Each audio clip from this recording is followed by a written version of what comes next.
Hi, and welcome to my video slash podcast slash post. Um, I think most of you, if you clicked on it, should be intrigued by the title because it's a little bit vague. Is Ukraine the China moment?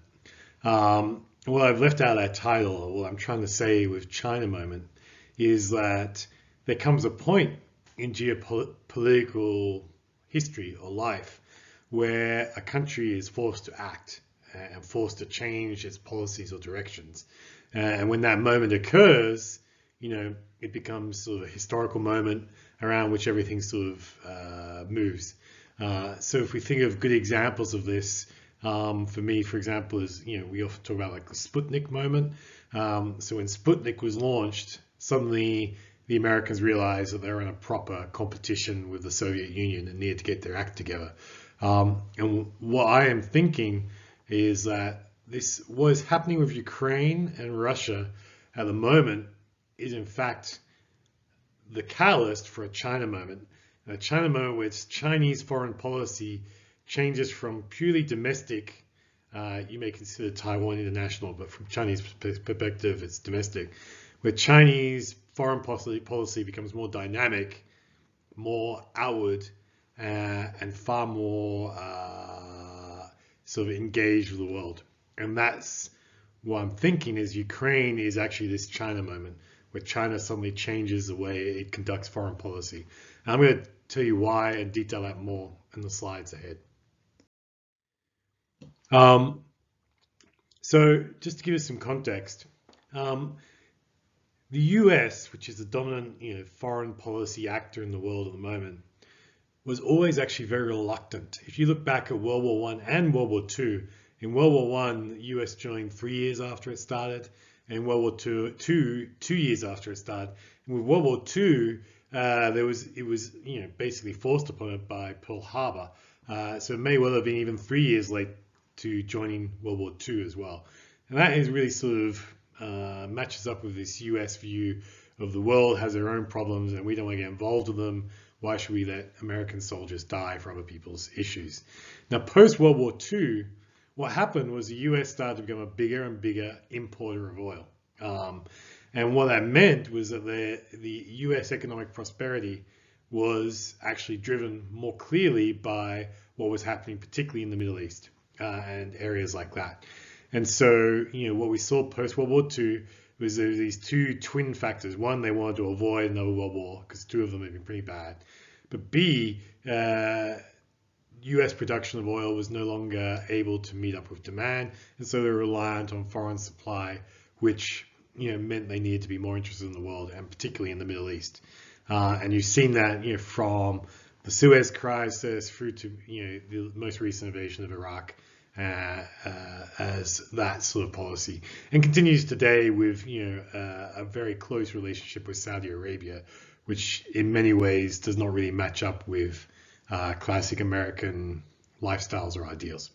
And so that for me is that need for commodities and securing commodity supply drove a big change in US foreign policy.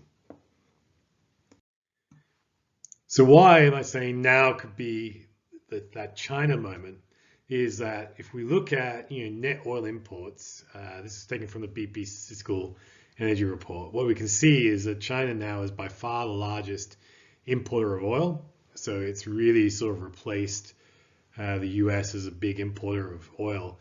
And the logic of and what that implies is that really China should be the one that's far more interested in what's happening in the Middle East and what's happening with oil supply. And to be involved in the Middle East means you are naturally involved with world affairs and need to build out a far more robust foreign policy sort of directive and ability to act. And we're really seeing signs of that. They've built their first overseas base in Djibouti. I'm not saying it correctly, but in Northern Africa. And so we're starting to see that happen. Now, what I think is interesting and what's prompted me to do this very quick, hopefully, video and presentation is what's happening in Ukraine. Let me talk about that. So why is Ukraine interesting? So China, for many, many years, has had a very strong policy of being self-sufficient in grain, okay, particularly coarse grain. Now, in soybeans, is hopelessly reliant on imports from the US, Argentina, and Brazil. But those are mainly to feed its pigs. That's what coarse grain. When we do coarse grain, we're including corn, which is widely traded, but also sort of slightly more less known crops like sorghum and barley, which China dominates the imports of. And so China now is much larger than Japan, imports a huge amount of coarse grain. And as I've mentioned previously in other podcasts, I think this is a structural change that China is going to be reliant on food imports going forward. Now, what is interesting, and we're taking the most recent USDA data here, is that Ukraine and Russia together are very large exporters of coarse grain, while China is a very large importer. And Ukraine is a particularly large sort of exporter of grain. And so what I find intriguing is that let's say Russia does a full invasion of Ukraine. Let's say it does that. It will then become by far the most dominant grain exporter in the world, having a commanding position over that.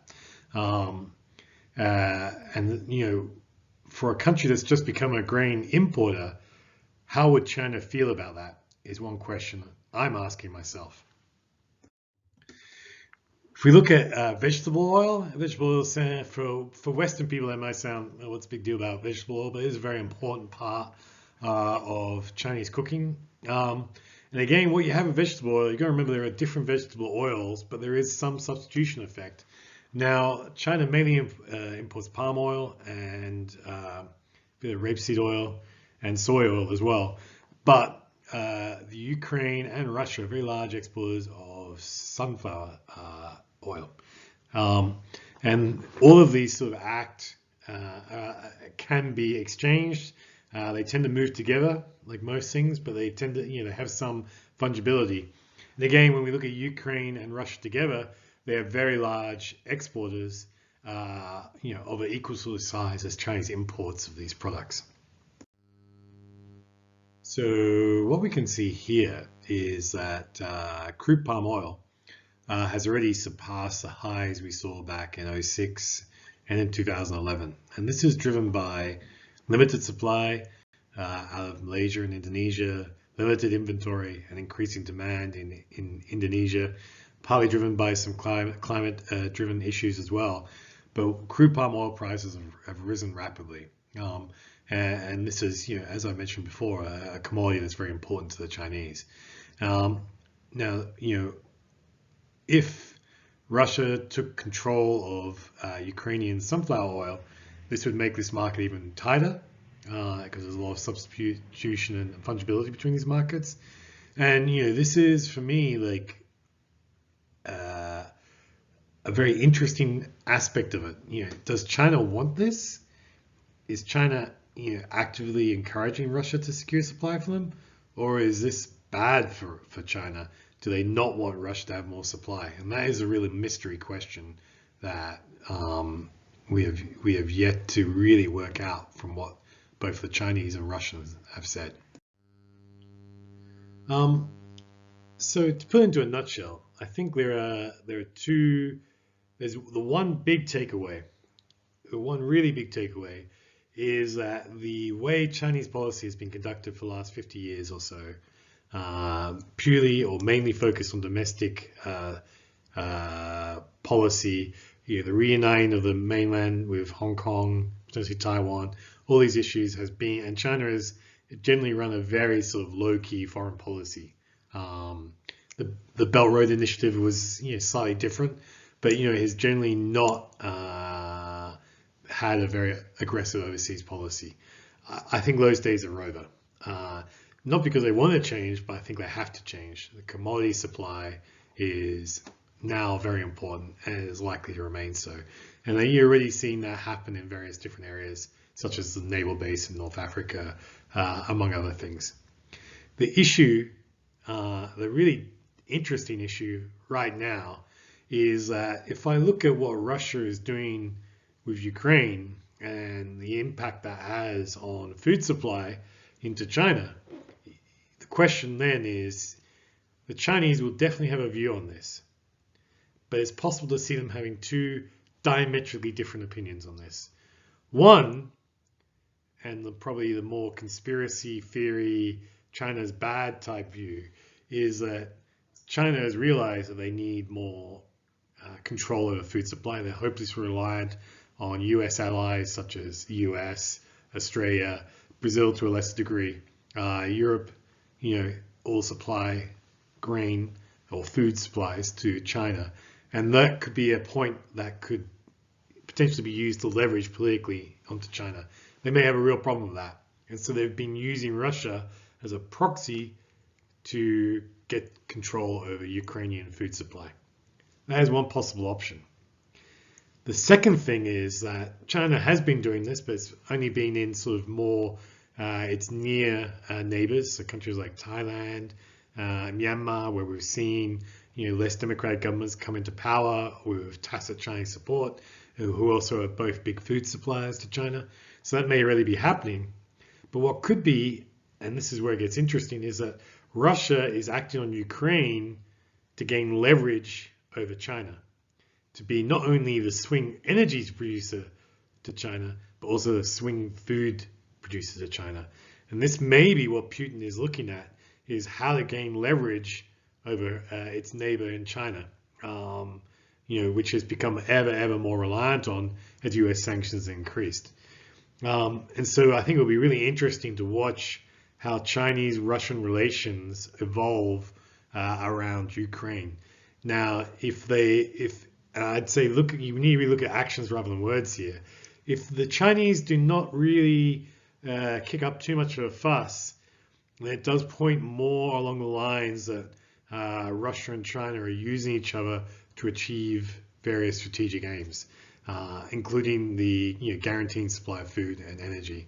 And that what that would also imply is that Chinese foreign policy has already had its China moment years ago, but we are now just starting to see the fruits of that as far as changing geopolitical conditions are concerned. It would also explain things like the random food bans or grain bans that they placed in Australia a few years ago. So obviously they're looking to rely less on US allies for food and trying to encourage more supply from allies or near allies.